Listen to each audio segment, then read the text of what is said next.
What's going on, everybody? Welcome back to TTB Ravens Media, bringing you Ravens content every single day. If you want to stay up to the Ravens content, make sure to hit the subscribe button down below and hit the notification bell if you want to get notified every single time I upload a brand new video, especially videos like these where Ravens news has come out. And I'm trying to bring it to you as fast as possible because there's not going to be an intro for this one.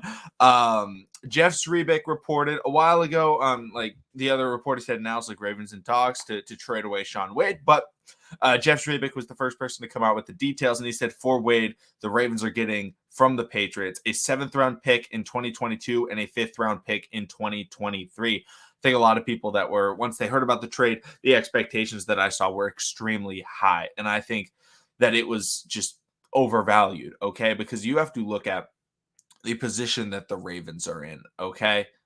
Look at the position. Look how many corners that the Ravens have right now, all right? Marlon, Marcus, Anthony Averett, Jimmy Smith, Tavon Young. Right there is pretty good. Anthony Averett as well, and Chris Westry. That's a lot of guys. And Shaun Wade. That's a lot of guys right there. Whether or not other guys were able to be kept, but the Ravens analyzed it and they looked at, okay, Shaun Wade can't play inside. He's got to be the backup for Tavon Young, and they're analyzing that depth chart and they're saying, okay, slot cornerback. Okay, we kind of do need a backup, but there's been a player playing in preseason in the slot a fair bit, and that's Darius Washington. So my estimation based off of this trade is that Darius Washington is going to make the team, which I think a lot of Ravens fans should celebrate because he was a question mark. Would he be able to make the team? And I think more than any of the other safeties that we have between Brandon Stevens, Geno Stone, and Darius Washington, Darius is the guy that can play in the slot. So he's the one that benefits the most from this trade. And I think that means that he's going to be able to make the team. And then I would expect Brandon Stevens to make the team as well. So that allows the Ravens to keep 3 free safeties. Even though Darius would most likely be playing more out of the slot when he does get snaps on the field. So looking at it in that perspective, Shaun Wade wasn't going to be utilized barring an injury to Tavon Young. He just wasn't. And because there's no way he was going to get out on the outside. And Tavon Young is just too good to take out unless he gets tired. Maybe Shaun Wade would play very minimal snaps or something like that on a drive. But overall, the Ravens looked at it like, okay, back end roster spot. How can we get something for him? Because they were going to have to cut a good cornerback. Whether it was Averett or Westry or Wade was kind of up to the Ravens. However, they recognized they would not be able to clear waivers. If any of those guys were dropped, they wouldn't clear waivers. Somebody would pick them up, and that wouldn't allow the Ravens to be able to stash them on the practice squad or anything like that. So it was just a situation where the Ravens couldn't take advantage of the NFL's rules, and they figured, oh, crap, we got to get something. We got to get something rather than getting nothing because they would have had to cut somebody. And there's a chance that Shaun Wade could have been cut. I don't think he would have been cut, but I think that there was a chance because if you just watched the preseason, this guy was not playing very much. Like he was coming in very late in the game was when he was finally getting his opportunities. And that doesn't bode well for, the depth chart predictions and things like that. It's just like Shaun Wade just isn't getting out there. Like now, I think a lot of Rangers fans yesterday saw the PFF, a lot of 0 pass rating, which is true. Very true. I'm not trying to take that away, but for me, I'm very okay with this trade. And obviously, I wish Shaun Wade the best. I'm not trying to say like, oh, we got to get rid of Shaun Wade. I like Shaun Wade. I really thought that he did have high potential. However, the Ravens were not the place that was going to be able to maximize that potential. They weren't, especially this year. If you're looking in the short term and such, in the future, Shaun Wade. Maybe the Ravens were really thinking about bringing back, Tavon Young. Maybe they were looking at drafting another cornerback. Maybe they just love Darius Washington as that slot hybrid guy.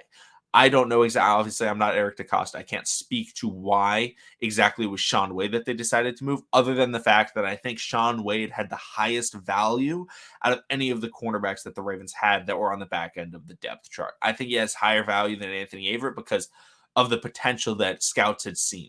He was considered to potentially be a top 10 pick when he was at Ohio State prior to him moving outside and getting absolutely torched Like, this guy was seen as like top tier talent. So I think a lot of teams looked at that and they were like, wow, maybe we could really get something out of this. And Bill Belichick obviously took note. He loves those later round players. He's always able to make them work.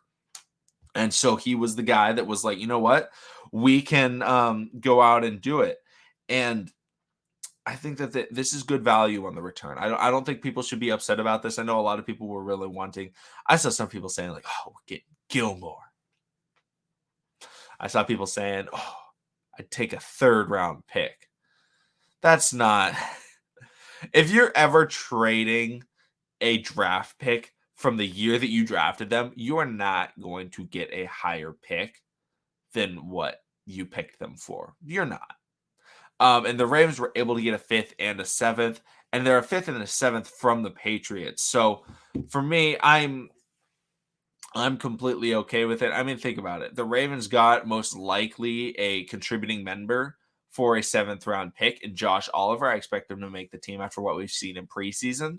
They're getting back a seventh round pick. So basically, the Josh Oliver trade was seemingly free, which is good. That allows a roster spot. And then the fifth round pick can absolutely be utilized to get another really solid player in the future in 2023. I want to say the year is. So I think people that are getting very upset about this trade, I understand that it's we really liked Shaun Wade and things like that. However, I don't know, maybe I'm just too non-personal when it comes to trading players and doing stuff like that, which a lot of the viewers know. I'm very okay with moving pieces around and making a lot of changes. However, I think that this trade definitely helps the Ravens because otherwise they wouldn't have gotten anything for him if they were to cut him or something like that. The only opportunity that they would have to keep him would be to stash him on IR, but he'd have to be injured. And then they'd be able to keep him. But I think the Ravens were just looking, hey, what value can we get right now for him? And the Patriots offered, and they said, you know what, fifth and a seventh round pick, that's solid. We've seen what Eric DeCosta has been able to do with those fifth round picks. He traded them for Calais Campbell. He traded one for Marcus Peters. One was involved in the Yannick Ngakoue trade. So, fifth round picks, the Ravens really value those. And especially from the Patriots, who don't project to be like a crazy good team. This could be a middle of the pack or even a good like high draft pick, meaning like, top 10 in the fifth round, top 15 in the fifth round, which is solid. Overall, I'm pretty happy with the trade. Obviously, it sucks to see players that you really like go. I really liked the Shaun Wade pick. I think it was a great value, but I'm glad that they're able to get something because somebody was going to have to be cut that was not going to clear waivers between him and probably Westry were the two guys. Maybe Averett, but I don't really think Averett. But also Nigel Warrior and such. I don't think Nigel Warrior may clear waivers, but I think this is a great opportunity for Darius Washington. I think he benefits the most from this because it gives him that opportunity to really try and go for that slot role. But we shall see. Thank you, everybody, for watching. Subscribe for Daily Ravens content. Let me know in the comment section down below what your guys' thoughts on this trade is. Thank you, everybody, for watching. I'll see all of you again tomorrow, and make sure to come back on Saturday before and after the game against the Washington football team because we will be streaming. We start 1 hour before the game. Right when the game ends, we start streaming again and answer any questions that any of you have, analysis-wise, prediction-based-wise, and anything else. But thank you, everybody. We will see all of you again then.